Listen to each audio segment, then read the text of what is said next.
cabinet shaker. Parliament is today expected to receive a list of names from the opposition for members who are set to join different committees. Let's now bring up our senior parliamentary reporter, Patrick Amimo, joining us from Nairobi's County Hall. Amimo, the first list was released yesterday, sparking up issues of inclusion or exclusion, so to speak, within the opposition. What more can you tell us? Thank you. Today, despite what happened yesterday in the National Assembly, where we saw a section of members, especially from Coast Province, trying to resist that particular list that was provided by the party leadership over its leadership in Parliament.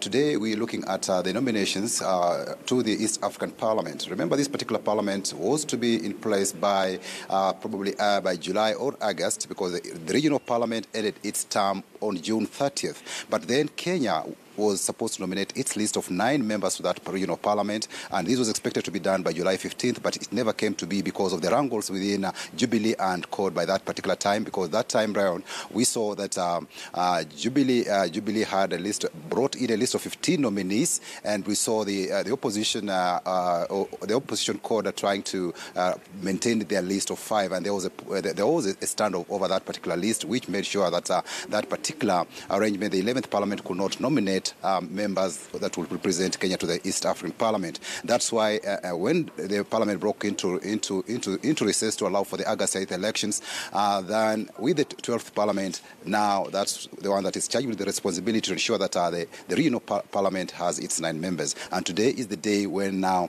the members, the party list will be presented to the County Assembly. Already we saw the process was it came to a close on November 24th, and by that time Jubilee had at least 111 applicants. The NASA coalition had 58 applicants. Independent candidates had 14 applications, and we also had other parties like KANU, EFP presenting at least a list of 14 members. And out of this particular list today, we expect these political parties, they'll be presenting their list on all the nominees they want to represent them on that regional parliament. Already from the ODM side, we have it that Badi says that NASA will be presenting a list of 6 on that particular to represent them on the regional parliament.